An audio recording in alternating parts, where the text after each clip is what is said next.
Pria di depan ini sangat keren. Memegang seekor ayam di tangannya. Apakah Anda pikir dia sedang melakukan akrobat? Bukan, dia sendiri bertarung dengan semua gangster. Dia terlahir dengan kekuatan besar. Dia kelihatan seperti sangat hebat. Dia masih sengsara beberapa hari yang lalu. Seharusnya dikatakan sengsara sejak kecil. Dia sering disakiti oleh ayahnya sejak dia lahir. Ayahnya memberi nama jelek padanya yaitu Bantu, yang berarti budak. Dia mendapat nilai 98 dalam ujian sekolah dasar. Malah dihina ayahnya. Saat dewasa perlu mencukur kumis. Tidak membeli pisau cukur padanya. Sepatunya pun sampai rusak. Juga tidak dibelikan. Mau kuliah. Juga tidak membeli baju untuknya. Bantu akhirnya berhasil masuk Mbak. Ayahnya malah mengajukan pembatalan beasiswanya. Bantu tidak punya pilihan selain menyerah. Dia ingin membeli sepeda dan pergi mencari pekerjaan. Tapi ayahnya hanya memberinya sepeda listrik rusak yang tidak bisa dia kendarai selama lebih dari 10 tahun. Inilah ayahnya, pelayan dari keluarga kaya. Bantu selalu ditindas ayahnya ini. Hidupnya sangat susah. Pas 20 tahun, tiba-tiba dia berubah. Pertama kali saat wawancara di perusahaan besar. Sudah mempesona petugas wawancara. Sangat gampang mencari kerja, melihat gadis cantik. Ternyata bos dia sendiri. Bantu yang pandai ini sangat cepat menjadikan bosnya sebagai pacar. Cari pacar pun gampang. Hari ini, dia keluar dengan bos untuk membahas bisnis. Lawannya sangat kuat dan merupakan karakter yang kejam. Dia mau membeli perusahaan bos dengan harga murah. Menghadapi ancaman berat, bos tidak berani menolak. Saat ini Bantu yang ditindas 20 tahun. Mulai beraksi. Lawannya memiliki pasukan pengawal khusus. Beberapa pukulan saja sudah kalah. Ketika lawannya melihat, Bantu menyuruhnya diam. Langsung tidak berani berkata-kata. Dan adegan ini semua dilihat oleh Ramachandra yang kaya. Dia adalah bos kaya dari ayah Bantu. Ramachandra kelihatan senang. Dia menyukai Bantu. Karena mirip dia waktu masa muda. Kemudian melihat kepribadian anaknya yang lemah. Menghadapi lawan yang kejam. Sama sekali tidak memiliki keberanian untuk mengatakan, tidak. Ramachandra sangat kecewa dengan putranya. Untuk mendapatkan Bantu, Ramachandra memberi mas kawin pada bos Bantu.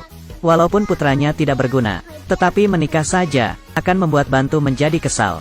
Pada saat ini, syal adik Bantu direbut oleh sekelompok gangster. Bantu mencari gangster sendirian.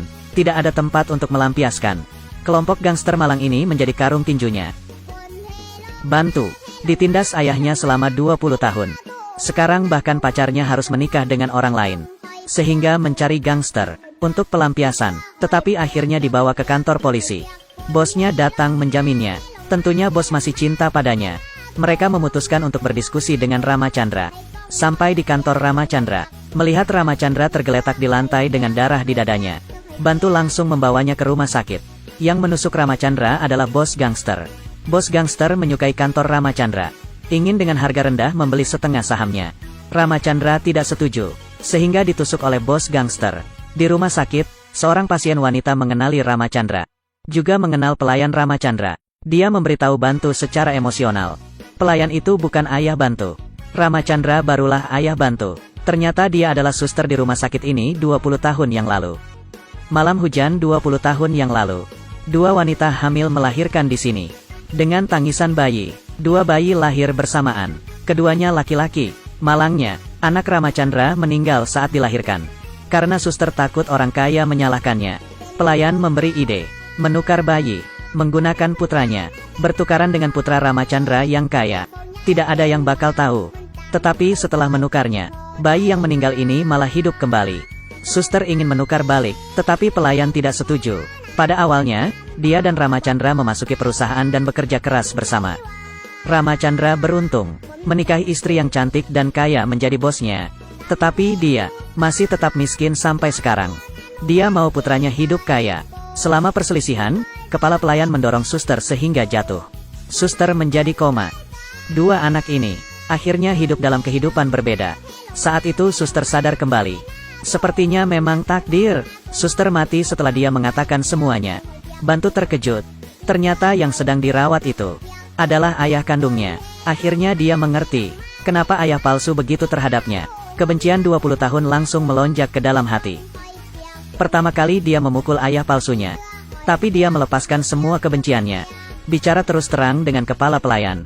Dia berjanji untuk tidak mengatakan faktanya. Dia tidak membutuhkan status kekayaan apapun. Dia hanya perlu semua orang hidup baik.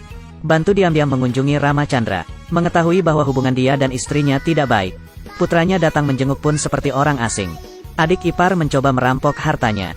Keadaan Ramacandra kurang baik. Bantu berencana masuk ke rumah Ramacandra untuk mengubah segalanya. Putra yang hilang berubah menjadi penyelamat dan tinggal di rumah Ramacandra. Hal pertama yang dilakukan adalah membalas dendam ayahnya. Dengan kekuatannya, dia memukul bos gangster yang menusuk ayahnya. Bos gangster yang polisi pun tidak berani menangkap. Pertama kali menyerah. Sangat cepat kehidupan Bantu berubah. Kakek memperlakukannya dengan baik dan toleran. Ramacandra menyayanginya, menjadi sahabat dengan putranya. Bos wanitanya mendekatinya. Keponakan Ramacandra juga menyukai Bantu. Hanya istri Ramacandra yang tidak menyukai Bantu. Karena Bantu lebih pandai dari putranya. Dia tidak tahu Bantu adalah anak kandungnya. Tidak lama kemudian hubungan suami istri menjadi baik. Karena Bantu. Kemudian hubungan Bantu dan bosnya rusak.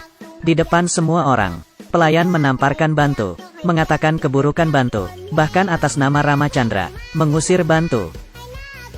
Kehilangan Bantu. Tidak ada perlindungan bagi keluarga Ramacandra. Bos gangster menculik keponakan Ramacandra. Menyuruh Ramacandra menukar dengan setengah sahamnya. Ramacandra pun mengikutinya. Putranya membawa uang itu untuk menukar keponakan Ramacandra. Pelayan tidak setuju. Putra kandungnya dalam keadaan bahaya.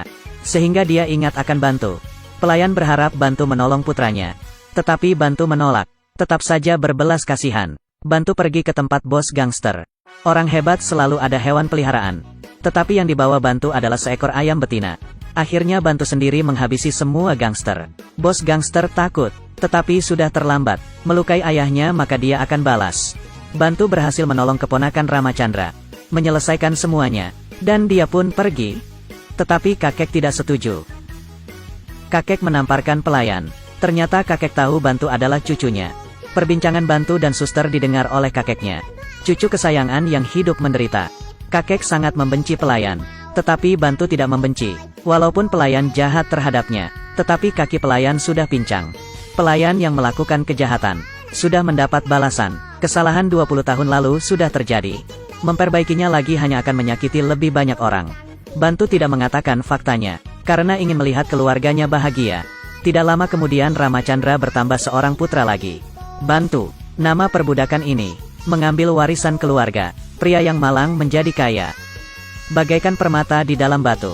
Walaupun sementara tidak dilihat, pasti ada waktunya memikat semua orang.